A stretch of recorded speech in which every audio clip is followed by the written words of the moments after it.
Wednesday के। और आज हम लोग रिलेशन एंड फंक्शन के अगले लेक्चर के ऊपर बात करने जा रहे हैं, ठीक है। सो अभी तक हम लोगों ने पढ़ा था रिलेशन क्या होता है। तो रिलेशन एक सेट है जो कि एक ऑर्डर्ड पेयर का सेट होगा, और उस ऑर्डर्ड पेयर में जो ऑर्डर्ड पेयर्स हैं यानी कि एक्स और वाई हैं, वो किसी एक खास मैथमेटिकल रूल के सहारे क्या होंगे, लिंक्ड अप होंगे, ठीक है। अच्छा, फिर हमने पढ़ा था टाइप्स ऑफ रिलेशन। रिलेशन में टाइप्स में हमने 3 तरह के रिलेशन पढ़े थे। एक था आपका रिफ्लेक्सिव, एक था सिमेट्रिक, एक था ट्रांजिटिव। रिफ्लेक्सिव में होता ये है कि एक एलिमेंट जो होगा वो खुद के साथ रिलेशन में होगा, ठीक है। अगर ऐसा होता है तो रिलेशन जो होगा वो रिफ्लेक्सिव माना जाएगा। दूसरा जो है वो है आपका सिमेट्रिक। सिमेट्रिक में क्या होता है, सिमेट्रिक में आपको ये बता देता है कि अगर मान लीजिए आपके पास कोई 2 एलिमेंट्स है जो कि आपस में रिलेटेड है, ठीक है। मान लीजिए ए रिलेटेड विद बी है, तो इसका उल्टा भी करेक्ट होगा, यानी बी भी रिलेटेड विद ए होगा। अगर ऐसा होता है तो आप कहेंगे कि जी हाँ, ये सिमेट्रिक रिलेशन है। और तीसरे में क्या होता है, आपको 3 एलिमेंट्स लेने पड़ते हैं। अगर मान लीजिए आपके पास पहला वाला एलिमेंट दूसरे से लिंक्ड अप है और दूसरा वाला तीसरे से लिंक्ड अप है, तो पहले और तीसरे भी अंडर सेम रिलेशन क्या होंगे, लिंक्ड अप होंगे। अगर ऐसा होता है तो आप कहेंगे कि ये फंक्शन कैसा है, ये ट्रांजिटिव फंक्शन है, वो रिलेशन है, ठीक है। अब हम आते हैं फंक्शन पर। सो देखिए फंक्शन, सबसे पहले डेफिनेशन, फंक्शन होता क्या है। So a function is defined as, a function is defined as a mathematical rule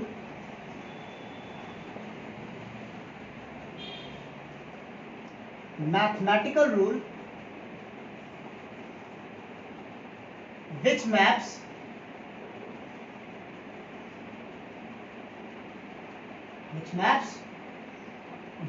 every element या elements of one set in या over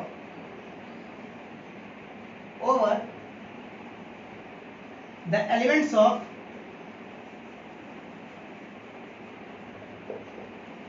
other set। दूसरे सेट में क्या कर देगा, मैप कर देगा। पहले डेफिनेशन पढ़ लेते फिर मतलब समझते हैं।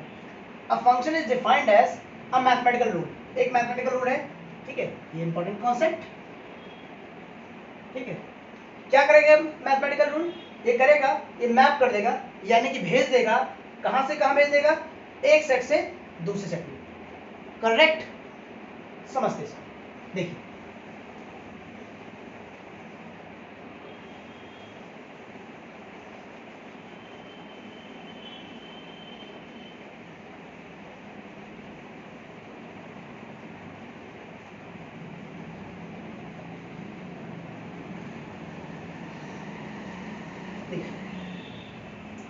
properly, okay. सो हमारे पास 2 सेट थे। एक सेट है जिसको हम कह रहे हैं एक्स, मान लीजिए एक यूनिवर्स है, क्लियर। अर्थ है, सन है, जुपिटर है एंड सो ऑन, ठीक। ये हमारे पास एक यूनिवर्स है। और ये हमारे पास क्या है, दूसरा universe. Set is why,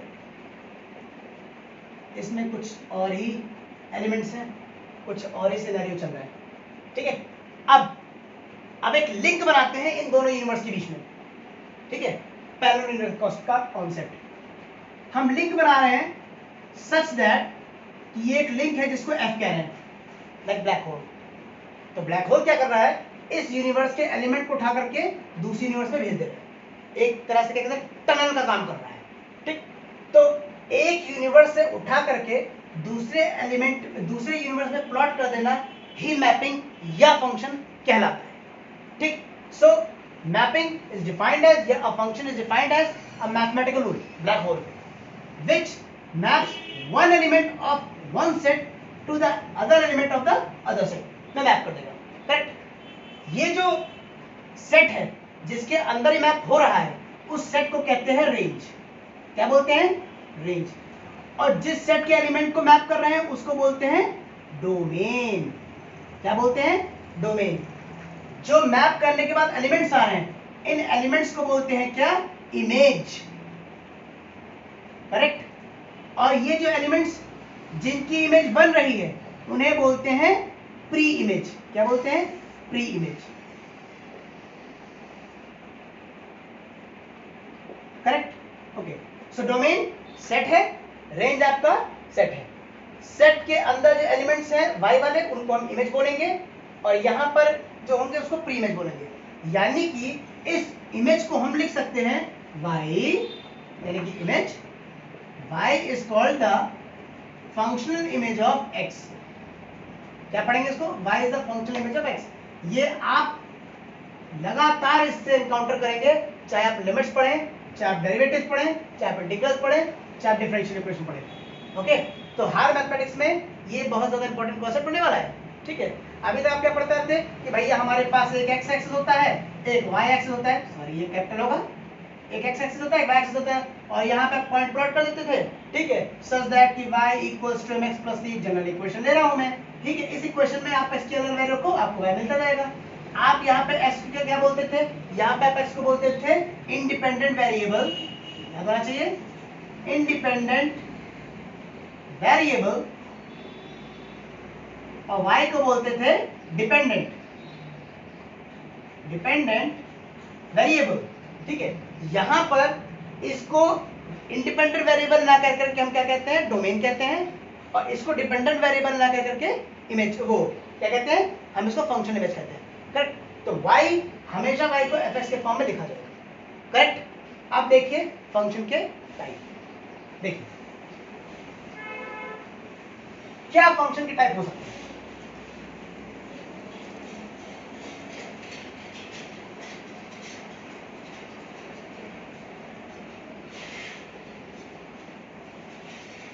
So, types of function.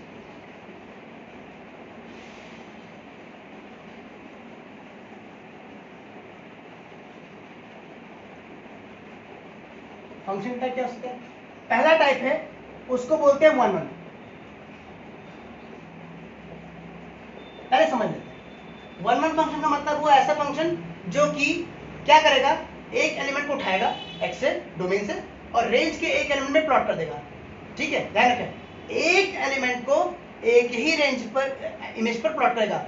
अगर दो एलिमेंट या दो डोमेन को उठा करके अगर एक इमेज पर प्लॉट कर देगा तो उस मैपिंग को वन वन नहीं बल्कि मैनी वन कहेंगे। तो देखिए, अब मैथमेटिकल फंक्शन या a function which maps the elements of domain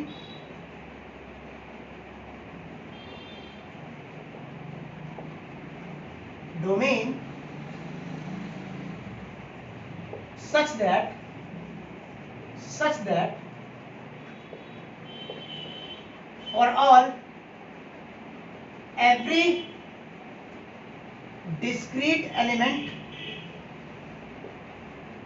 या every discrete domain has discrete image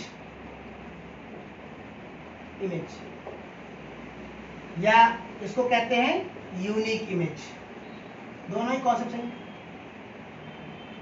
ठीक है, यानी कि अगर आपके पास कोई दो, लेट कर लेते हैं x1 and x2 are the elements of x, and fx1 and fx2 are the elements of y, then one one mapping कब होगी? ये मैथमेटिकल रिलेशन भी है तो प्लीज इसको ध्यान रखिएगा क्योंकि प्रूफ करने को आता ही है। ठीक है, देखिए आए चाहे ना आए प्रूफ करने को, बट ये पता होना चाहिए as a mathematician.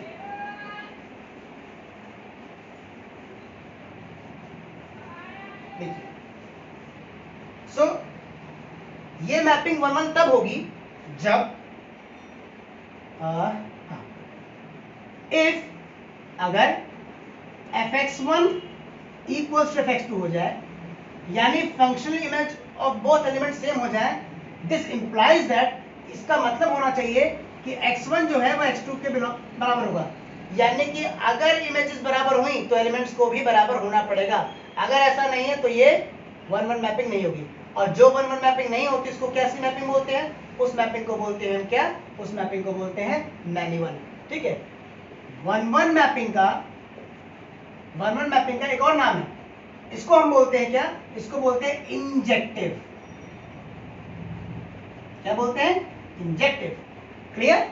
So next जो है हमारा वो है हमारा ऑनटू। ऑनटू मैपिंग का एक और नाम है जिसका नाम है सर्जेक्टिव। सो ऑनटू मैपिंग या ऑनटू फंक्शन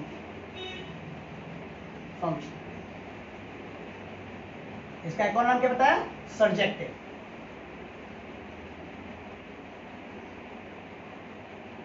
सर्जेक्टिव फंक्शन। ठीक है, तो मैपिंग सर्जेक्टिव कब होगी? अ फंक्शन और अ mapping is said to be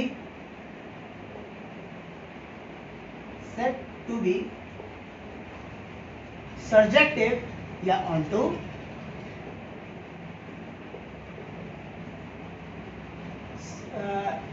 surjective when function when की जगह आप लिख लीजिए if and only if for all y's that belongs to the range there must exist pre-image in the domain। यानी कि अगर जैसे मान लीजिए आपके पास ये एक यूनिवर्स था, ये दूसरा यूनिवर्स है। ठीक है, कहते ना भगवान ने हर बंदे का साथी बनाया है, तो अगर इस यूनिवर्स में कुछ लोग हैं और इस यूनिवर्स में भी कुछ लोग हैं, ऑर्डर डजंट मैटर। ठीक है, ऑर्डर डजंट मैटर। चलिए सेम नहीं भी होंगे तो भी चलेगा, ऑर्डर डजंट मैटर। ठीक है, सो अब होने वाला क्या है कि यहां कह रहे हैं कि ये जो ब्लैक होल है इसको f कह रहे हैं फंक्शन, ये सर्जेक्टिव या ऑनटू तभी होगा जब इसकी हर इमेज के लिए आपको एक डोमेन मिलना चाहिए। हर इमेज के लिए वो कुछ भी हो सकता है, होना चाहिए। अगर मान लीजिए कि इसमें एक भी एलिमेंट ऐसा है जिसकी इमेज यहां पर आपको ना मिले, प्री इमेज ना मिले, तो ऐसी मैपिंग को ऑनटू मैपिंग नहीं कहा जा सकता। यानी उस वक्त y इक्वल्स टू fx नहीं कह पाएंगे, ये नहीं कह सकते, ऑनटू नहीं होगा। फिर अगर ऑनटू नहीं होगा तो मैथमेटिकल फंक्शन वो बन नहीं पाएगा। ठीक, देखिए जिस डोमेन के अंदर प्री इमेजेस हैं इनको हम बोलते हैं इनपुट। ठीक, और जो मिलता है यानी कि जो रेंज में जो इमेजेस आती हैं उनको बोलते हैं क्या? उनको बोलते हैं आउटपुट। ठीक है, अगर हर इनपुट का अगर आपको आउटपुट मिलता है तो हम कहते हैं उसको क्या? उसको बोलते हैं 1-1 मैपिंग। ठीक, अगर हर आउटपुट का इनपुट आपको मिला, अगर देखिए हर इनपुट का आउटपुट मिलेगा तो उसको क्या कहेंगे? 1-1 मैपिंग। अगर हर आउटपुट का आपको इनपुट मिल रहा है तो हम कहेंगे वो ऑनटू मैपिंग है या ऑनटू फंक्शन है। अगर नहीं होता है तो आप ऑनटू फंक्शन नहीं कह सकते। ठीक, ओके। नेक्स्ट है आपका बाइजेक्टिव या 1-1 onto mapping.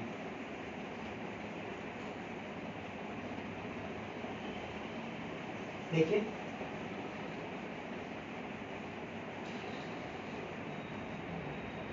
Next is 1-1 onto function. ये तो बहुत इजी है, आप बस जोड़ दीजिए उठा करके। A function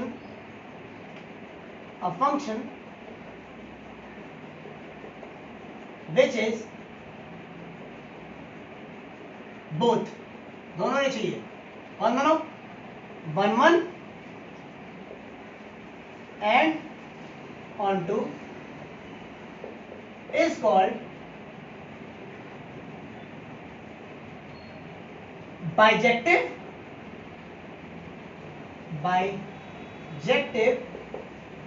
और 1-1 onto मैपिंग या फंक्शन। ठीक है। सो अगर आपको बाइजेक्टिव फंक्शन प्रूफ करना है तो आपको 1 1 भी चेक करना पड़ेगा, आपको 1 2 भी चेक करना पड़ेगा। 1 1 चेक करने का तरीका हमने आपको बता दिया कि आप इमेजेस सेम लेकर चलिए और सॉल्व करते चलिए, देखिए क्या जो ऑब्जेक्ट है या जो डोमेन है वो सेम आ रहे कि नहीं आ रहे। अगर आ रहा है तो वो 1 1 मैपिंग होगी। अगर आप देख रहे हैं कि y में या रेंज में आप कुछ ऐसी वैल्यू पुट कर रहे हैं जिसमें आपको x नहीं मिल रहा है, फंक्शन में x आपको नहीं मिल रहा है, यानी कि आपको डोमेन नहीं मिल रहा है, तो हम कहेंगे वहाँ पे ऑन टू मैपिंग नहीं होगी। तो अगर आपको बाइजेक्टिव मैपिंग प्रूफ करनी है तो आपको 1 1 भी प्रूफ करना पड़ेगा और आपको ऑन टू भी प्रूफ करना पड़ेगा। ठीक, आई बात समझ में? अब नया कॉन्सेप्ट है, उसको बोलते हैं composition of the function. Next is composition of the function. देखिए इसको, कॉम्पोजिशन ऑफ द फंक्शन का मतलब ये हुआ कि हम फंक्शन को क्या कर रहे हैं, दो फंक्शन को ओवरलैप करने की कोशिश कर रहे हैं, दो पाथ, दो ट्रेजेक्टरीज, जहां पे कोई प्लैनेट या कोई स्टार कुछ भी जो होगा या कोई केमिकल रिएक्शन जो होगी वो काम करेगी। So our next topic will be composition of the function. Composition of the function, ठीक है। सो कंसीडर कीजिए, consider two functions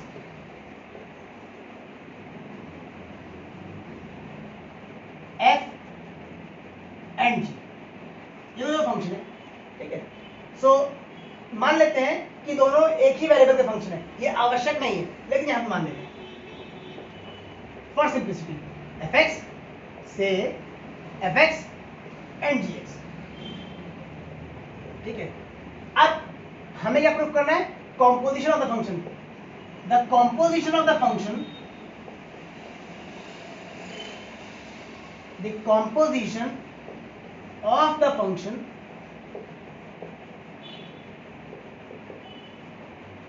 is defined as कैसे, f of o g x, ये कॉम्पोजिशन का सिंबल है और जहां पे इसको बोलते हैं बाइनरी ऑपरेटर, जिसके बारे में अगले लेक्चर में हम लोग बात करेंगे। सो यहां पर ये फंक्शन और ये फंक्शन इस ऑपरेटर के सारे जुड़े हैं, इसलिए इस फंक्शन को कॉम्पोजिट फंक्शन या कॉम्पोजिशन फंक्शन कहते हैं, ठीक है। सो कॉम्पोजिशन फंक्शन है, composite function acting on the function का क्या मतलब है और एक्टिंग ऑन द डोमेन का क्या मतलब है। ये मतलब ये हुआ कि f of g of x, ठीक, f of g of x। अब इसको हम सरल रूप में लिखेंगे, या फिर अगर आपसे कह दिया जाएगा g o f of x, उसे कैसे लिखेंगे, ये लिखेंगे g of o f of x। यहां पे अगर आप एक बार ध्यान से देख रहे हो, ठीक है, यहाँ पे ऑपरेटर नहीं भी लगाएंगे तो चलेगा क्योंकि इमेज बन के आएगी, ठीक है। इसमें एक चीज ध्यान देखिए, ध्यान देने की बात ये है कि शुरुआत ऐसे होती है, पहले आप इस पर ऑपरेट कराइए, इसको जो उत्तर आएगा उसको इस पर ऑपरेट करना है, पहले इस पर ऑपरेट किए फिर इस पर करेंगे, सेम, ठीक है। अभी एक क्वेश्चन करेंगे, उससे समझने की कोशिश करेंगे कि ये कैसे काम करता है। देखिए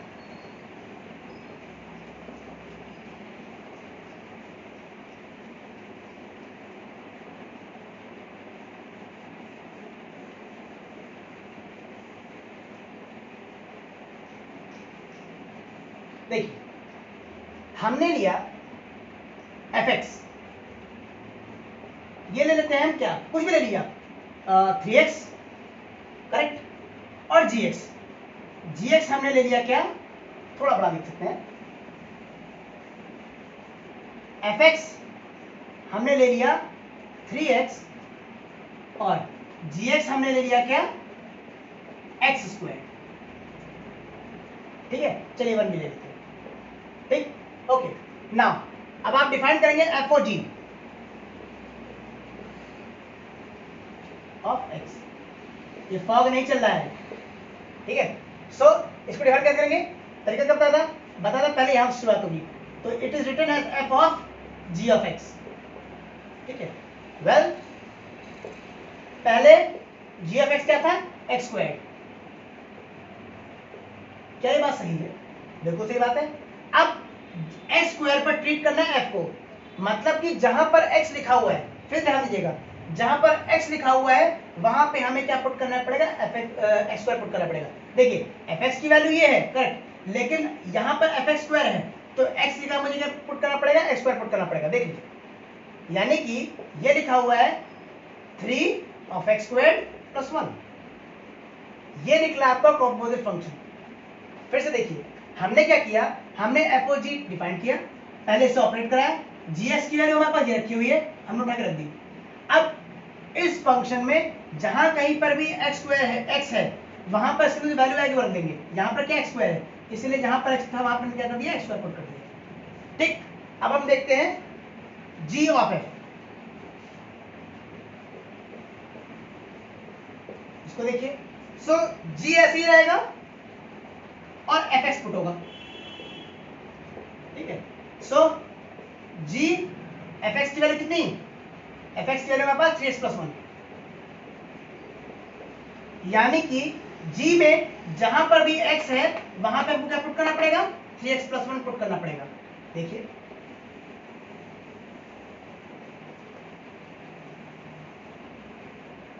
देखिए, तो जहां पर भी gx था वहां पर क्या पुट करना पड़ेगा, पुट करना पड़ेगा। तो gx was defined as x square, तो g of 3x + 1 will be defined as, ये x स्क्वायर होना चाहिए, यानी कि पूरे का स्क्वायर, तो 3x + 1 का whole of square. Correct. Now time हो गया है एक और कॉन्सेप्ट का, जिसका नाम है इनवर्टिबल फंक्शन, जो कि हमारा आज का आखिरी टॉपिक होगा। देखिए,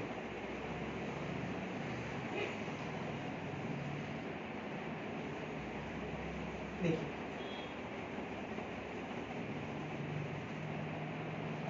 नेक्स्ट इज इनवर्टिबल फंक्शन।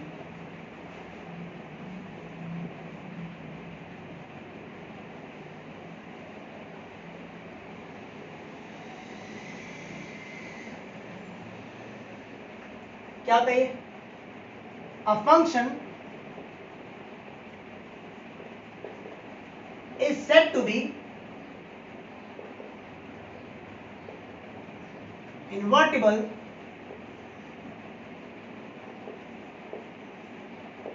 थोड़ा बड़ा लिख दें, invertible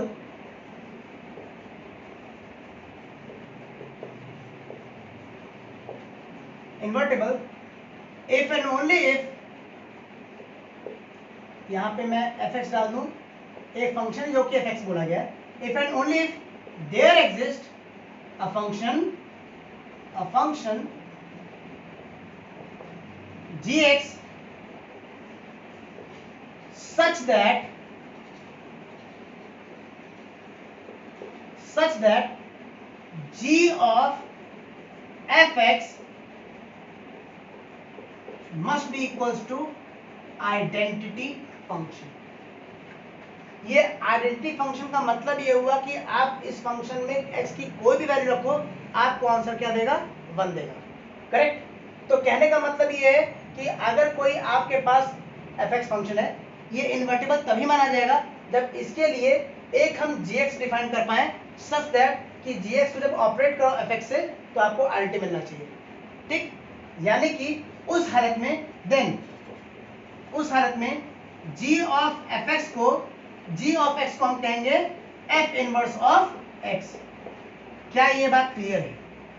ठीक है, लेकिन कंडीशन ये है कि उसको आइडेंटिटी फंक्शन होना पड़ेगा। आइडेंटिटी फंक्शन का मतलब ये है आप कुछ भी सॉल्व करो, उत्तर कितना आना चाहिए, 1 आना चाहिए। ठीक, आज के लिए इतना ही, तब तक देखते रहिए B3Y द साइंस ब्रिगेड। तब तक के लिए धन्यवाद।